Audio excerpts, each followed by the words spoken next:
আনুষ্ঠানিকভাবে জাতীয়তাবাদী দলের যারা নবনির্বাচিত এমপি প্রার্থী রয়েছেন তারা কিন্তু আনুষ্ঠানিকভাবে তাদের যে শপথ পাঠ সেটি কিন্তু হয়ে গেছে ইতিমধ্যে। সকাল 10টায় তাদের আনুষ্ঠানিক শপথ পড়ানো হয় এবং এরপরে ঠিক দুপুর 12টায় সংবিধান সংস্কারের যে শপথ পাঠ সেই শপথ পাঠ কিন্তু দুপুর 12টায় হওয়ার কথা রয়েছে। আমরা ইতিমধ্যেই জানতে পেরেছি বাংলাদেশ জাতীয়তাবাদী দলের পক্ষ থেকে জানানো হয়েছে তারা সংবিধান সংস্কারের যে শপথ পাঠ সেটি কিন্তু তারা পাঠ করবে না বলে জানিয়েছেন। ইতিমধ্যেই আমরা দেখেছি বাংলাদেশ জামায়াত ইসলামীর নায়েবে আমির আবদুল্লাহ মোহাম্মদ তায়ের তিনি কিন্তু জানিয়েছেন যদি সংবিধান শপথ পাঠ না করা হয় তাহলে তারা কোনো ধরনের শপথ পাঠ করবে না বলে এমন কথা কিন্তু জানিয়েছেন। আমরা যদি আপনাদের সংসদ ভবনের যে দক্ষিণ প্লাজা অংশ রয়েছে সেই দক্ষিণ প্লাজার অংশ যদি আপনাদের একটু দেখানোর চেষ্টা করি, দেখতে পাচ্ছেন পুরো দক্ষিণ প্লাজায় নেতাকর্মীদের যে উপস্থিতি সেটি কিন্তু দেখা যাচ্ছে। বাংলাদেশের বিভিন্ন প্রান্তে থেকে আজ সকালবেলা শপথ গ্রহণের জন্য যে সকল এমপিরা আজকে এই সংসদ ভবনে এসেছে তাদের সঙ্গেই তাদের যে দলীয় নেতাকর্মী রয়েছেন তারা শুভেচ্ছা জানানোর জন্য কিন্তু এই দক্ষিণ প্লাজায় অপেক্ষা করছেন।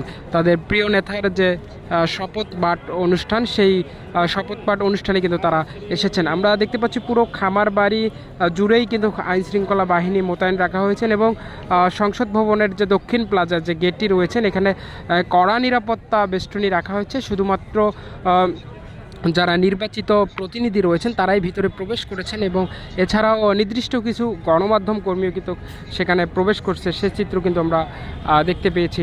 দর্শক, আসলে বলা চলে আজকের এই যে নতুন বাংলাদেশের যে নতুন প্রধানমন্ত্রীর দায়িত্ব তুলে নিয়েছেন বিএনপির চেয়ারম্যান জনাব তারেক রহমান এবং তাদের যে সংসদ সদস্য সকলেই কিন্তু শপথ পাঠ করেছেন। এর পাশাপাশি যদি আপনাদের একটু বলে রাখি সেটি হচ্ছে তারা তাদের যে মন্ত্রী পরিষদ গঠন করবেন সেই শপথও কিন্তু আজকেই অনুষ্ঠিত হবে এবং মন্ত্রী পরিষদেরও শপথ বাক্য পাঠ করানো হবে।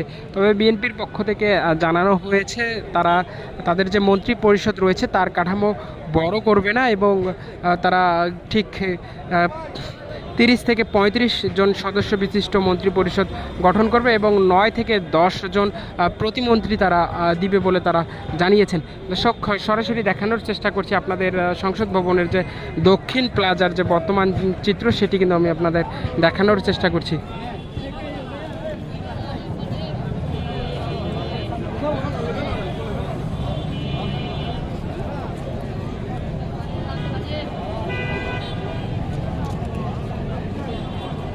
পানি